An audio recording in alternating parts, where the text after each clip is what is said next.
Limestone Cafe.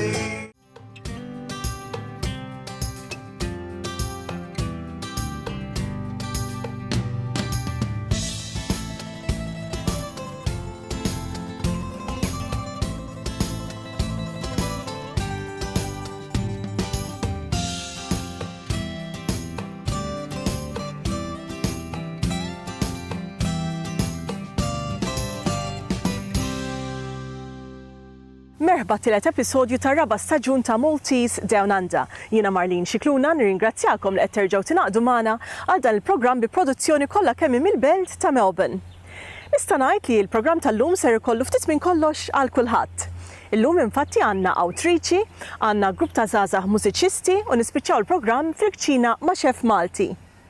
Nibdew il-programm tal-lum billi nitkellmu mal-awtriċi Susan Pierotti dwar il-ktieb City Kid li jirrakkonta l-istorja ta' Lola Russell, pioniera tat-teatru u televiżjoni fl-Awstralja iżda aktar minn hekk dixxendenta tal-ewwel Malti ħieles li wasal l-Awstralja propju fl-1838, Antonio Azzopardi. Lola Russell is an Australian actress who should be more well known, in fact. She was acting in university drama theatres in the 1940s at Melbourne University, went overseas for 9 years to get some experience and came back.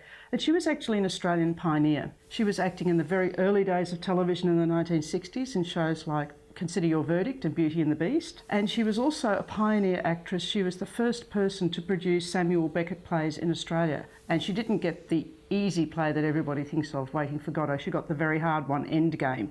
She was also an actress who was concerned about the future of drama and children. And so she would be producing plays for school children in things like the university theatre companies in Alexander Theatre at Monash and at La Trobe in the Agora, and in also entertainment in the parks. So I remember that from the 1970s. And so she was out there really trying to produce drama a lot, but on the fringes, so we don't sort of know her as a well-known name. But she did actually appear in a Paul Cox movie, and she and her husband were also in the first Australian movie to win a prize at the Cannes Film Festival in the early 1960s. So she is definitely an Australian icon. Absolutely.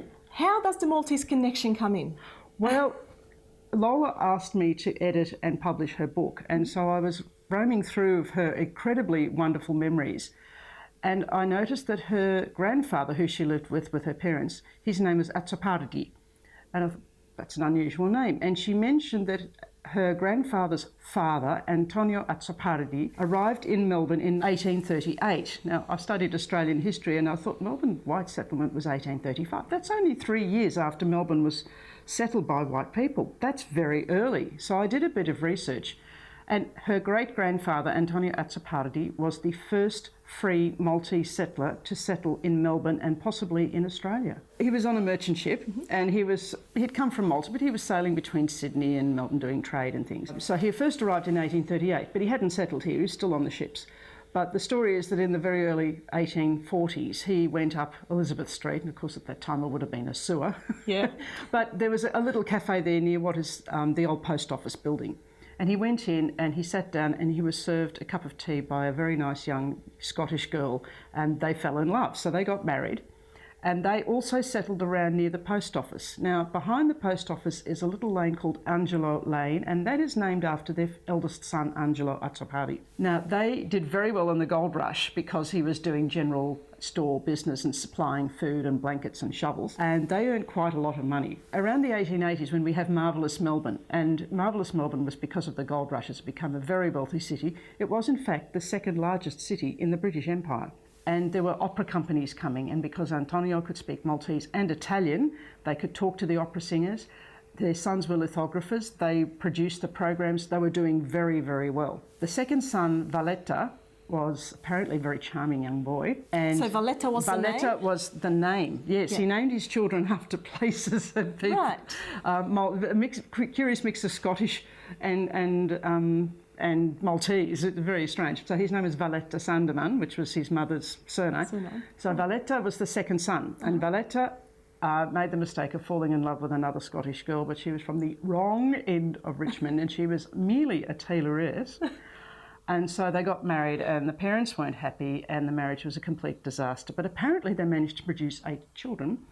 He'd He'd been working as a lithographer, but he liked working like his father did in a sort of general all-purpose store. And he'd had one in Preston and got very, very sick. Valletta ended up in hospital, I think it was the Alfred Hospital, with typhoid for 6 months. And when he recovered, he had, he was quite old by this time, and his eldest daughter was in her 40s, and he was being looked after by the eldest daughter, and he said he'd like to own a little shop. And he found this one on the corner of King and La Trobe Street, which is, in fact, the oldest house in the CBD. Still standing there. Still standing there. It was built by a family called Heffernan, and they'd been living in the house for 20 years, and there was a lady at the time who had an all-purpose store at the time in the shop. And she liked Valletta and he liked her, so she sold the business and later the house to him. And so there have been only 2 families who have owned this house since 1850, the Heffernans and the Artsapartis and now Lola. So Valletta took over this shop and he lived in it with his eldest daughter, and then his middle daughter, who is Lola's mother, Beatrice. They noticed that Beatrice wasn't doing very well at school. Now, I don't know whether she had dyslexia or a learning difficulty, but she got to the age of 12 and 13 and still could not read or write. But she was very good she could remember numbers and figures. So she had developed a big profession as a milliner. And she had got married to a young man, but she was also living in the house. And Lola told me at one stage there was her grandfather and 5 women in the house. Oh my goodness. Because of all the aunts and various people that bunked in. So Valletta had this shop until he died in the 1940s. And then when Lola's mother died and father died, obviously, then Lola inherited it too. And she's still living there to this very day? She's still living there to this very day. Lola was born in the house in 1921. And has also run the cafe, and still is? And has run the cafe. This house has been producing and supplying food to that corner of Melbourne since 1899. So yes, you can go to Russell's Tea Rooms and you will be served a cup of tea. The crockery might not match, but that's right. It will be clean. It will be a good cup of tea. It's all part of the experience, though, yeah? Coffee, they have cakes. So Lola and her husband still George really does the operating. Lola's 96 and a little bit frail. But no, George will make the cup of tea. You'll get it eventually.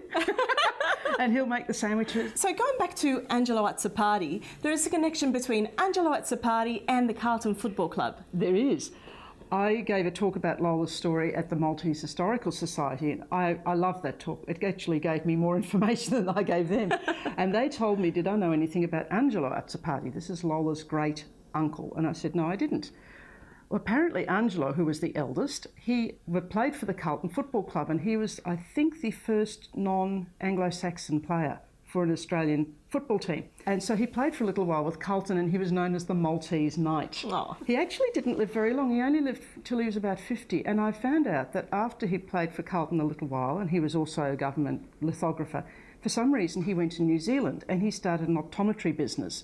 And I know this because Lola mentions he went to New Zealand, but a friend of mine from New Zealand who read the book leapt up and said, my goodness, here's the name of my optometrist in the book, because he still had his firm somewhere in New Zealand. I'm going to go back to Antonio Azzapati, who was married to Margaret Senneman. Yeah. And he had 5... He had 5 children. 5 children. Yes. We actually had 7. 2 of them died. The first one who died was a daughter, and she was one of the very first burials in the Melbourne cemetery. Not the cemetery we know now, the very first one, which is now under Victoria Market. The book originally was published by a company called Palmer Higgs, but they went out of business. We got a new front cover designed, we found a book printer, and so now we have edition 2. And that's City Kid. City Kid. It's even better than the first one because it's got more pictures in it. So now it can be found on? And it can be found at my website, which is www.creativetext.com.au.